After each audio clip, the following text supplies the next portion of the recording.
నమస్కారం. నేను ప్రవీణ్. మనం మాట్లాడుకునే టాపిక్ వచ్చేసి షేర్ మార్కెట్లో పెట్టుబడి పెట్టడం లాభమా నష్టమా? సింపుల్. బేసిక్గా షేర్ మార్కెట్ అంటే ఇంట్రెస్ట్ ఉన్న వాళ్ళకు లాభమే. లాభంతో పాటు ప్రాపర్ ప్లానింగ్ ఉండాలా.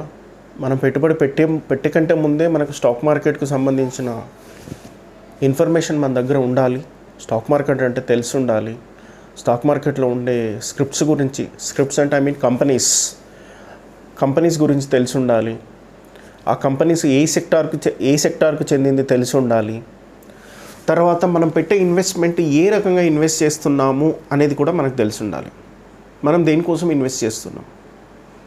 ఫ్యూచర్ ప్లానింగ్ కోసం చేస్తున్నామా, లేకపోతేనంటే మనము ఓ షార్ట్ టర్మ్ ఇన్వెస్ట్మెంట్ కోసమా, లేదు అని అంటే ఇంట్రాడే అంటే ఏ రోజుకు ఆ రోజు చేయడం కోసం చేస్తున్నామా? ఇట్లాంటి చిన్న చిన్న విషయాలను కనుక మీరు ముందే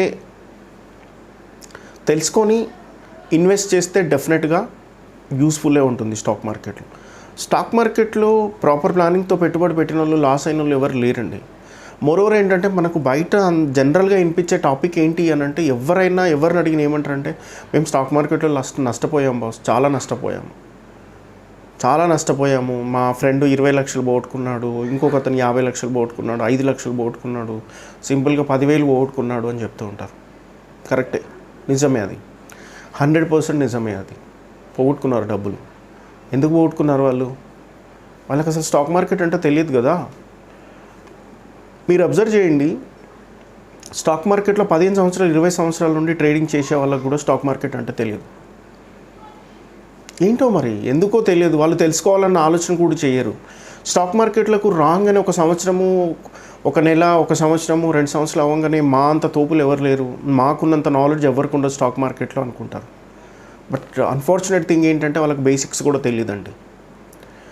అసలు స్టాక్ మార్కెట్ మార్నింగ్ ఓపెన్ అవుతుంది, ఈవినింగ్ క్లోజ్ 3:30కి 9:15కి ఓపెన్ అయ్యి 3:30 క్లోజ్ అవుతుందన్న సింపుల్ థింగ్ తప్ప వాళ్ళకి ఏమీ తెలియదు. SGX నిఫ్టీ అంటే తెలియదు, యూరోపియన్ మార్కెట్స్ అంటే తెలియదు, మార్కెట్లో ఏ న్యూస్ వస్తుందో తెలియదు, మనం కొనే షేర్స్ ఏ సెక్టార్కి సంబంధించినవి తెలియదు. ఇట్లా చాలా విషయాలు ఇన్వాల్వ్ అయ్యి ఉంటాయి. బట్ ఇక్కడ ఏంటి అని అంటే స్టాక్ మార్కెట్లో మనం ఇన్వెస్ట్ చేస్తే లాభమా నష్టమా? చెప్పాను కదా, మీరు ప్రాపర్ ప్లానింగ్ చేసుకొని పెట్టుబడి పెడితే 100% లాభం అండి. సిప్ అని మనం ఈ మధ్యన వింటున్నాం, సిస్టమేటిక్ ఇన్వెస్ట్మెంట్ ప్లాన్ అని చెప్పి మనకు జనరల్గా బ్యాంకర్స్ చెప్తూ ఉంటారు. మీరు బ్యాంక్లో ఇంత ఇన్వెస్ట్ చేసుకోండి, లేదు అని అంటే మ్యూచువల్ ఫండ్స్లో ఇన్వెస్ట్ చేయండి, సిస్టమేటిక్ ఇన్వెస్ట్మెంట్ ప్లాన్ మంత్లీ ఇంత అని చెప్పి ఇది చేయండి అని చెప్తూ ఉంటారు. సో సిస్టమేటిక్ ఇన్వెస్ట్మెంట్ ఇక్కడ స్టాక్ మార్కెట్లో చాలా యూస్ఫుల్గా అవుతుంది. ఎలా అని అంటే monthly 5,000 depends on me investment, మీరు ఎంత సేవ్ చేయగలుగుతారు అనే దాన్ని బట్టి ఇక్కడ ఇన్వెస్ట్మెంట్ చేసుకోవచ్చు. సిస్టమేటిక్ ఇన్వెస్ట్మెంట్ ప్లాన్ ప్రతి నెల ఒక 2-3 కంపెనీలు సెలెక్ట్ చేసుకోవాలి. మనం ఇన్వెస్ట్మెంట్ చేసే కంటే ముందు ప్రతి నెల 2-3 కంపెనీలు సెలెక్ట్ చేసుకోవాలి. సెలెక్ట్ చేసేసుకొని మనం ఇన్వెస్ట్మెంట్ స్టార్ట్ చేయాలి. ఎలా? 5,000 రూపీస్. మనం ఫర్ ఎగ్జాంపుల్ ఇప్పుడు మన దగ్గర HDFC బ్యాంక్ ఉందనుకోండి. మనం HDFC బ్యాంక్ వచ్చేసి మనం ఈ మంత్ ఒక 5,000 రూపీస్ మనం ఇన్వెస్ట్మెంట్ చేసాం. దాన్ని మనం ఖచ్చితంగా మనం ఇన్వెస్ట్మెంట్ చేస్తున్నాము, ప్రాపర్ మనం ప్రతి నెల ఇన్వెస్ట్మెంట్ చేస్తున్నాము అని అంటే డెఫినెట్గా మనం దానికోసం ఒక నోట్బుక్ మాత్రం డెఫినెట్గా పెట్టుకోవాల్సిందే. ఫర్ ఎగ్జాంపుల్ ఈ మంత్ ఒక 5,000 రూపీస్ మనం ఇన్వెస్ట్ చేస్తున్నాము అని ఒక HDFC బ్యాంక్ షేర్స్ మనం 5,000 కొన్నాం. మేబీ 5 వచ్చాయా, 10 వచ్చాయా, 6 వచ్చాయా పక్కకి పెట్టేయండి. ఎన్ని షేర్స్ వచ్చినా కూడా ఆ కొన్న షేర్స్ మనం ఈరోజు డేట్ రాసుకుంటాం. పలానా డేట్ రోజు 10 షేర్స్ కొన్నాము, పలానా టైంలో కొన్నాము, పలానా రేట్లో కొన్నాము, అది రాసి పెట్టుకోండి ఈ నెలలో. ఇలా మీరు ఏం చేయండి అని అంటే ఇది కాకుండా ఇంకా 2 స్క్రిప్ట్లు మనం అనుకున్నాం కదా, 3 స్క్రిప్ట్లు అనుకున్నాం కదా. ఈ 3 స్క్రిప్ట్లను కూడా మనము ఖచ్చితంగా అబ్జర్వ్ చేస్తూ ఉండాలి. మనం ఎప్పుడైతే డబ్బులు ఉన్నప్పుడు ఆ దాన్ని ఏం చేయాలి అని అంటే నెక్స్ట్ మంత్ వచ్చినప్పుడు మళ్ళీ వేరే కంపెనీలో కొనడం, అది రాసి పెట్టుకోవడం. ఇలా చేస్తూ ఉంటే డెఫినెట్గా మీకు 100% స్టాక్ మార్కెట్లో ఇన్వెస్ట్ చేయడం అనేది లాభం వస్తుంది. స్టాక్ మార్కెట్లో ఎక్కడ ప్రాబ్లం వస్తుంది అని అంటే ఏ రోజుకి ఆ రోజు ట్రేడింగ్ చేసే వాళ్ళకు ప్రాబ్లం వస్తుంది, ప్రాపర్ ప్లానింగ్ లేకుండా ట్రేడింగ్ చేసే వాళ్ళకు లాస్ వస్తుంది తప్ప లాంగ్ టర్మ్ ఇన్వెస్ట్మెంట్ చేసే వాళ్ళకు ఒక విజన్తో వర్క్ చేసే వాళ్ళకు డెఫినెట్గా స్టాక్ మార్కెట్ బయట ఉన్న అన్నింటికంటే కూడా చాలా చాలా యూస్ఫుల్ అయ్యేది స్టాక్ మార్కెట్. స్టాక్ మార్కెట్లో మీరు లాంగ్ టర్మ్లో ఇన్వెస్ట్మెంట్ చేసుకుంటే మాత్రం లాస్ అయ్యే సమస్య మాత్రం ఎట్టి పరిస్థితుల్లో ఉండదు.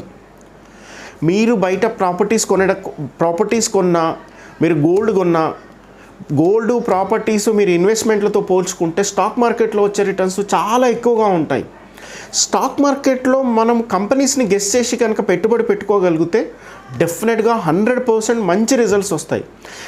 మన ఇండియాలో ఉన్న పాపులేషన్కు 1% 2% కంటే స్టాక్ మార్కెట్ మీద అవేర్నెస్ లేదండి. ఒకవేళ మనకు స్టాక్ మార్కెట్ మీద అవేర్నెస్ వస్తే డెఫినెట్గా అందరూ స్టాక్ మార్కెట్లో ఇన్వెస్ట్ చేయగలిగితే స్టాక్ మార్కెట్లో ఇంకా చాలా చాలా రిటర్న్స్ వచ్చే అవకాశాలు చాలా ఉన్నాయి. మీరు చూడండి, స్టాక్ మార్కెట్లో డబ్బులు సంపాదించిన వాళ్ళు చాలామంది ఉన్నారు, కానీ ఎవ్వరు బయటికి చెప్పరండి.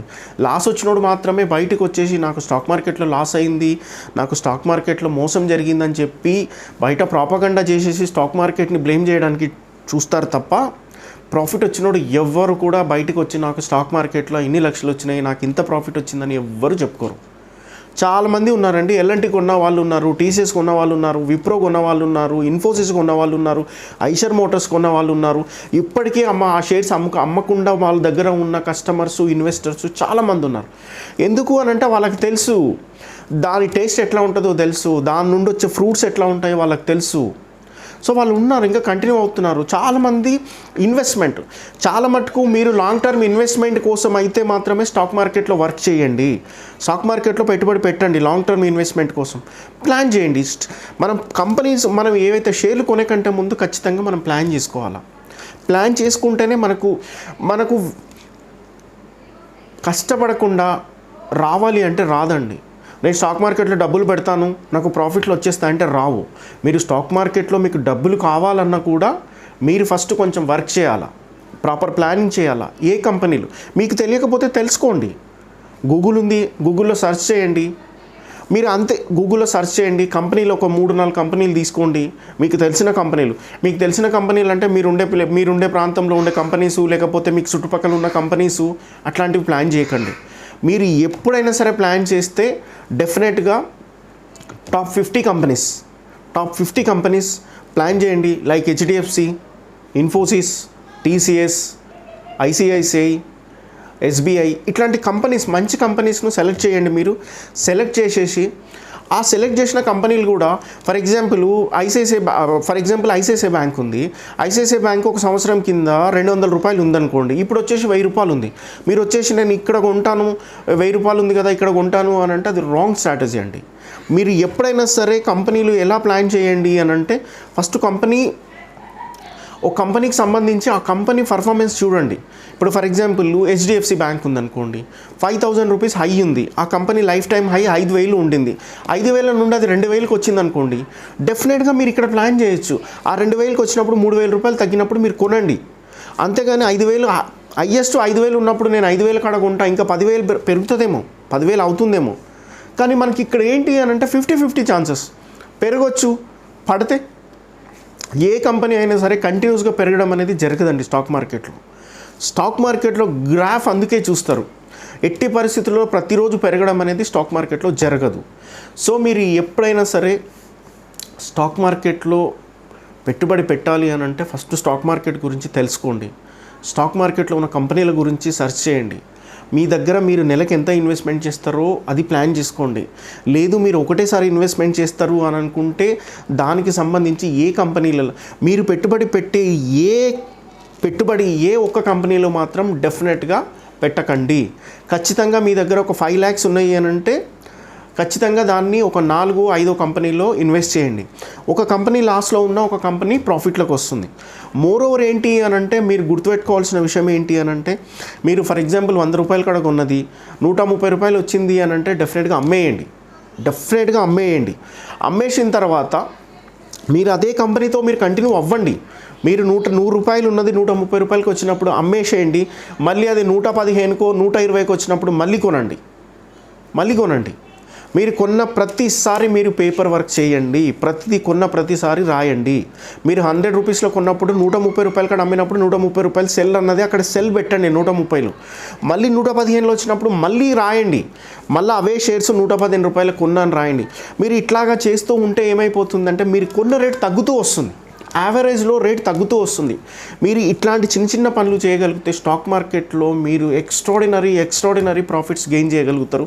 మీకు స్టాక్ మార్కెట్లో వచ్చే ప్రాఫిట్స్ మీకు ఏ సెక్టార్లో కూడా రావండి. మనకు తెలిసిన సెక్టార్ ఏంటి అని అంటే ప్రాఫిట్స్ వచ్చే సెక్టార్ ఒకే ఒక సెక్టార్, రియల్ ఎస్టేట్.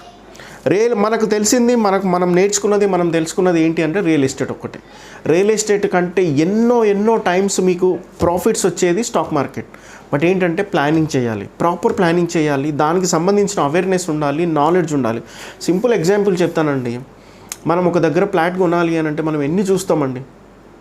ఆ ప్లేసు, ఆ ఏరియా, ఆ కాలనీ, ఆ ఫ్యూచర్ ఎలా ఉంటుంది, ఫస్ట్ మనం ఒక ప్లేస్ చూస్తాము. అది మామూలుగా నాకు బేసిక్గా అది సౌతా ఈస్టా అనే నాలెడ్జ్ నాకు లేదు. మనం సౌత్ ఉందా నార్త్ ఉందా చూసుకుంటాం. చూసుకున్న తర్వాత అక్కడ ఒక గజం ఎంత ఉంది చూస్తాం. మనం ఫస్ట్ చూసేది ఏంటి? గజం ఎంత ఉంది చూస్తాం. మనం మార్కెట్లో సెర్చ్ చేస్తాం. మనకు చెప్తున్న బ్రోకర్ కానీ ఆ అమ్మే పర్సన్ కానీ మనకు కరెక్ట్ చెప్తున్నాడా తప్పు చెప్తున్నాడా అని చూస్తాం. ఫస్ట్ మనం అది తెలుసుకుంటాము. సో తెలుసుకున్న తర్వాత ఆ రేట్ కరెక్ట్ ఉందా లేదా చూస్తాం. చూసిన తర్వాత నేను ఒక 5 years తర్వాత అమ్మితే నాకు ఈ రేటు డబుల్ అవుతుందా లేదా చూస్తాం, పెరుగుతుందా లేదా చూస్తాం.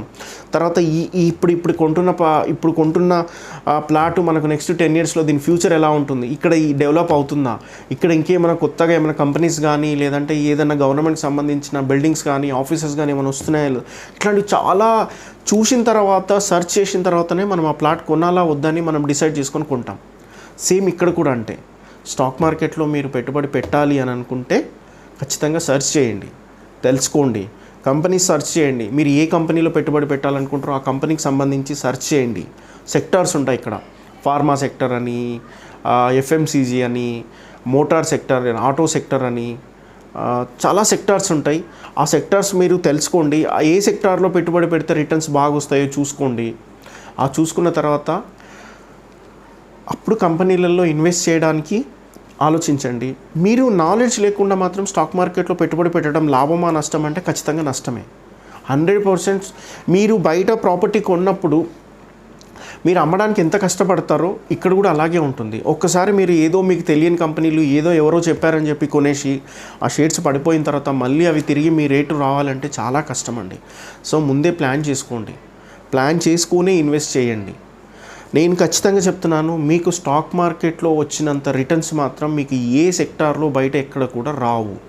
బట్ ఏంటంటే మీకు ఆ నాలెడ్జ్ ఉండాలా. మీరు ఆ ప్లానింగ్ చేసుకొని స్టాక్ మార్కెట్లో పెట్టుబడి పెట్టండి, డెఫినెట్గా సక్సెస్ అవుతారు. స్టాక్ మార్కెట్లో పెట్టుబడి పెడితే మాత్రం ఖచ్చితంగా లాభమే. కొన్ని విషయాలు మనం తెలుసుకున్న తర్వాత స్టాక్ మార్కెట్లో పెట్టుబడి లాభమే.